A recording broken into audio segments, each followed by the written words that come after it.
The Cubs offense continues to roll, and a trade acquisition is a big reason why. We talk about that and more next. You are Locked On Cubs, your daily Chicago Cubs podcast, part of the Locked On Podcast Network, your team every day.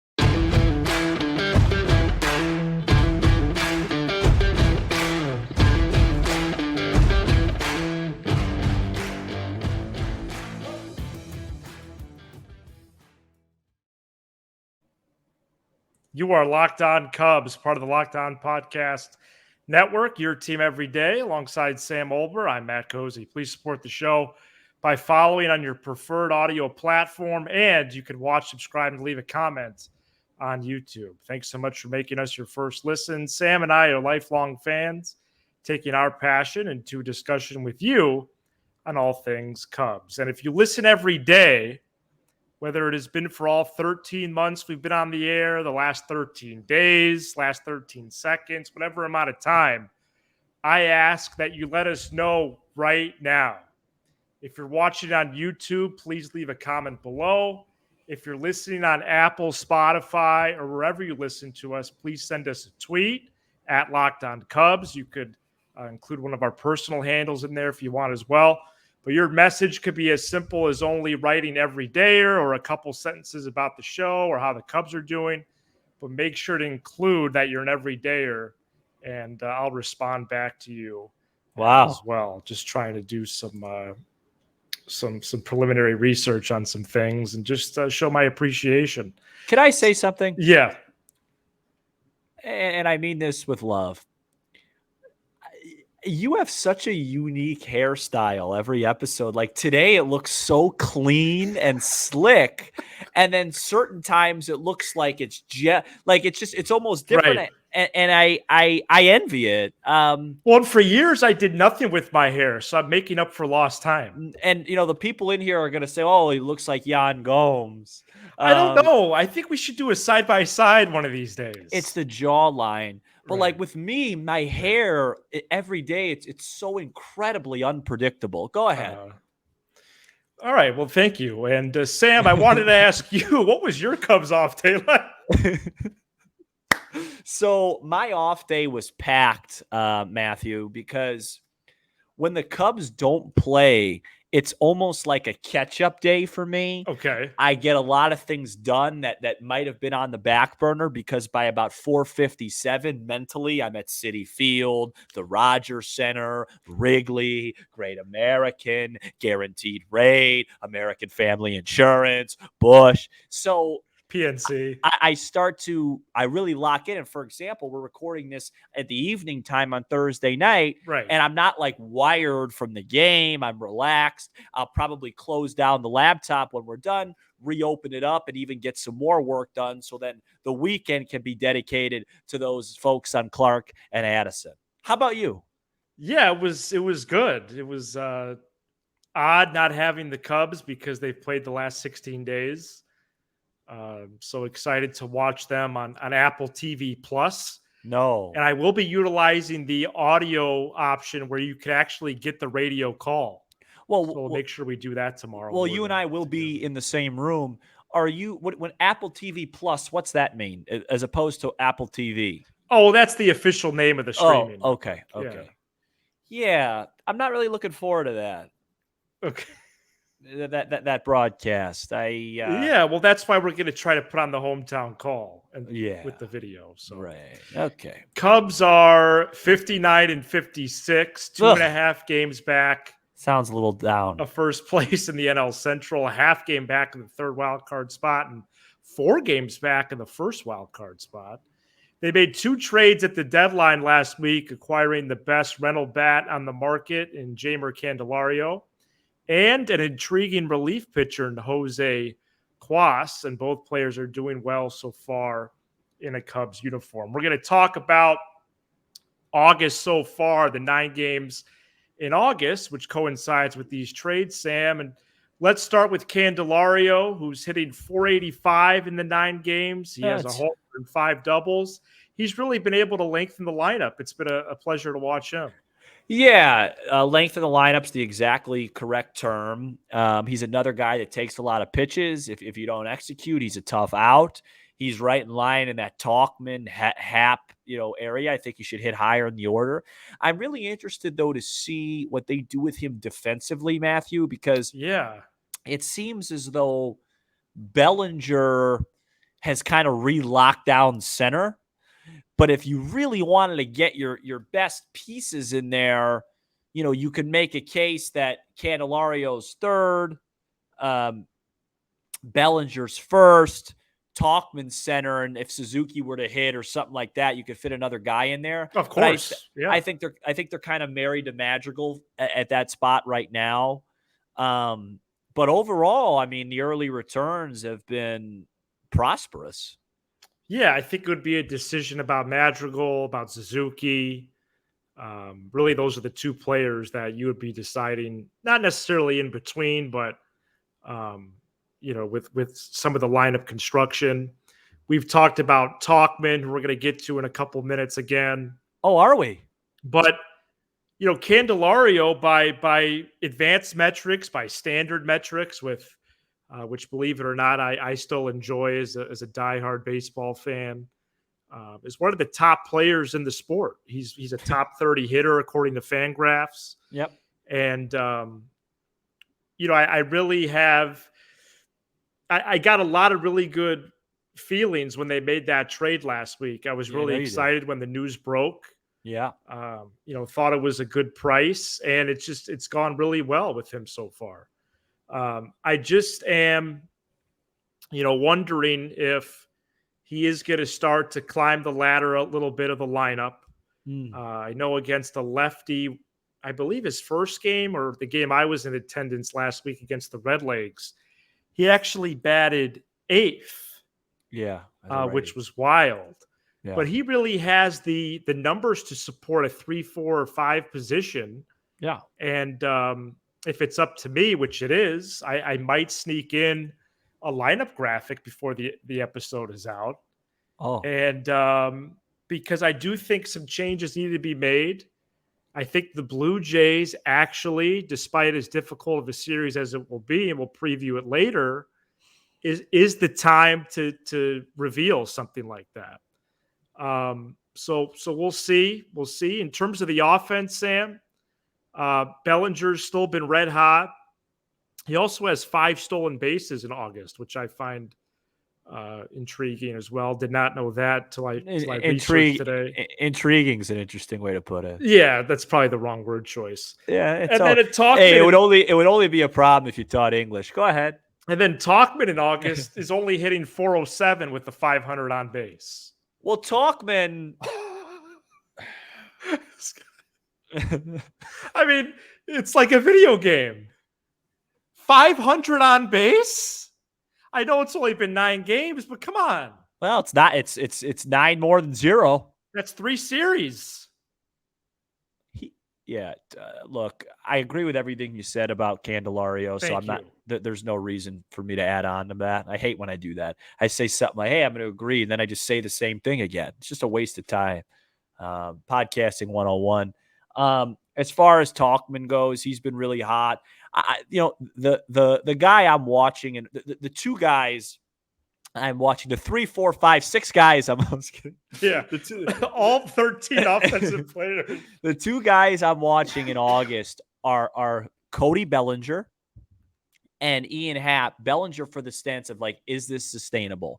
Can he hit 330 again in another month? And I know outside of the other night, he's off to a great start.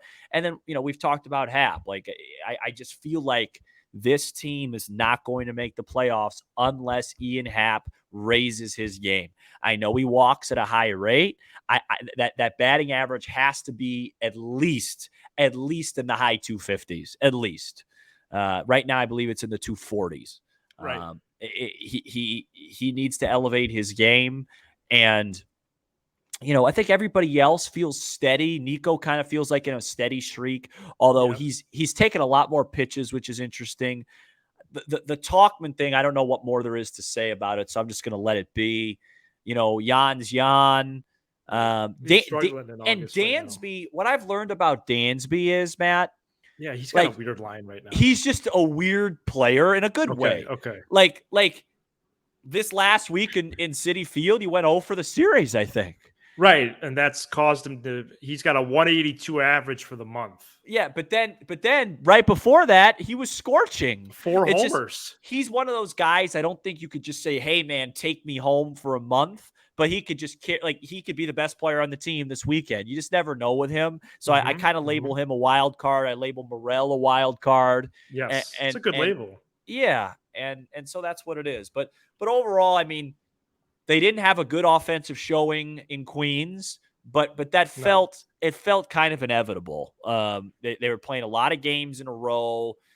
Also don't overlook how emotional those games against Cincinnati and Atlanta were at Wrigley Field, and then you go to dead Citi Field with nothing, and there's fatigue. I'm not trying to make excuses for them. I'm just saying, let's see what happens. Have a nice fresh day off. They face some guys, hopefully, that they could do some damage against, and God bless America. On the pitching side, Jose Cuas has allowed no runs. I didn't talk about him. I'm sorry. In 4 2/3 with 4 walks and 5 punch-outs. The walk rate has been an issue for him throughout his career, but if he could possibly be someone who the Cubs either didn't know they needed or maybe someone they did think they need, but at the very least, it's going to be interesting to see how they use him moving forward, and maybe even in high leverage spots. Well, the thing about him is here's the pecking order in the bullpen. All right, now. Let's go through that. Adbert, MLJ, Merriweather, and Fulmer. That's your big 4, right? Right, 4 of the 8. Right. Yeah, that 5th spot is up for grabs, and I do think they need a lefty. We talked about it on yesterday's show with Drew Smiley, and I think he's going to come in and do that. But if Cuas is the type of guy where you could throw him in the 7th and when you're winning by 1 because Merriweather and Leiter Jr. are down, that's really important. You can't be a young pitcher in the Cubs bullpen without having a high walk rate. That's a prerequisite. I think we've seen that all over the place. But, Palencia's lost Ross's faith. He's only going to pitch if the game is lopsided. Right. And who else really is there at that point? It's Wisniewski and who's the other guy I'm missing? Well, that would be everybody because Assad's in the rotation. Now that adds up to 8. Yeah. So, I think Killian is out there now. Oh yeah, Killian. Right. So I think Cuas has a chance to make an impact. I like the stuff so far. I was really surprised when they traded for him that he didn't just come up right away. It took a couple days. Yeah. So they need procedural. him. Look, the Cubs need pitching help. My dad and I were texting aggressively today. And he texted me and said, please explain to me the rules about the waiver wire after the deadline, because we need another. He goes, we need a lefty reliever and we need a starter. It cannot happen. Yeah. Does it exist anymore? And then he said, thanks. Not a thank you. No, he said, thanks. Like it was a call and he was hanging up. Right. And I just said, there's no trades anymore. Yeah. I don't think that's going to happen. So this is the team they're going to run with. They need Stroman to pitch well. They need Tyone to continue to pitch well. If that happens, they're going to be fine. And then they need somebody like Cuas or Fulmer to emerge as a steady guy. I'm just concerned about the handedness. I just don't. Like, having one guy to get out lefties in your entire bullpen that only pitches in late innings is very odd to me. And so you think Palencia will stick around, but it's going to be at absolute lowest leverage because he's only faced 10 guys this month and has walked 5 of them. I just don't like what. I mean, he's been so bad. Yeah. What's the other option? I don't know. It would just be a shuttle. You just move somebody else in. Maybe Anthony Kay. Yeah. Just to have a guy to get out a guy like Freddie Freeman. You just bring him back. Yeah. I don't know. And the Smiley splits against lefties are not good. Yeah. He doesn't get out lefty. That's the irony. Right. So is that going to change? And how did we know? So we're gonna stay tuned, I suppose. We're gonna find out. Exactly. This is awesome. Anyway, the Cubs are going north of the border this weekend. They're playing the Blue Jays, one of the better teams in the sport, and we preview it right after this. Today's episode is brought to you by Game Time. No, it's not. It's brought to you by Sleeper. Sleeper. Sleeper is a fantasy sports and real money gaming app focused on bringing people together through sports and gaming. Sleeper has become the fastest organically growing fantasy platform in the world. Over 5 million active users in 2022. At Sleeper, it's not just about sports, it's about building personal connections and lasting memories. Sleeper is now offering up to 100 times payout for up to 8 pick contests. Choose as many as 8 players that you like and pick more or less on your favorite baseball stats like homers, strikeouts, hits, and more. Use promo code Locked On. You'll get up to $100 match on your first deposit. Terms and conditions do apply. See Sleeper's terms of use for details. Currently operational in over 30 states. Check out Sleeper today. The Cubs play the Blue Jays at 6:07 p.m. Central Friday. And you can listen to every pitch with the Cubs hometown broadcast on SiriusXM on the SXM app. Search Cubs or tune into channel 844 and catch the Cubs all season long on SiriusXM. First Matt, pitch times. Oh, yeah. Oh, I just want to tell you before we do a preview, I'd like to do a trivia question. Okay. I'm going to put you on the spot. I hope you're not upset at me. All right, here we go. Which of the following, or name me the player that hit a walk-off home run for the Toronto Blue Jays in 1993 and then was your Chicago Cubs color analyst, I believe, in 01 and 02 alongside Chip Carey? Joe Carter. That's going to be Joe Carter. Yeah. Remember that homer, and he's, Oh yeah. When I think Toronto Blue Jays, more so than Clemens or Delgado or Vernon Wells, I think Joe Carter. That's awesome. That's awesome. And the Cubs were just in Toronto last year. Yeah. Did they win a game in that series? 1 of 3. 1 of 3. Cool. And 1 of 3, I think, is a realistic goal. This time around, the Blue Jays are playing very well this campaign. 65 and 52, firmly in the third wild card spot right now. They're a deep team. They have some star power on the roster even. It's going to be a difficult series. 607, 207, and 1237. Assad and Barrios, Steele and Bassett, and Tyone and Ryu, Sam. Oh, 207 Saturday. I'm not going to be able to watch that. Yeah, tough series, very deep team. Vlad Guerrero Jr. kind of underperforming this year, but still a force. Bo Bichette, one of the top hitters in the league. Springer can hit. They got a good bullpen. They got a very good team that has World Series aspirations. Yeah, and had them before the season. I wouldn't say 1 out of 3 is the goal. That's what you got to get. I think if you come out 1 out of 3, you feel fine. I'm not like waving pom-poms. We got beaten.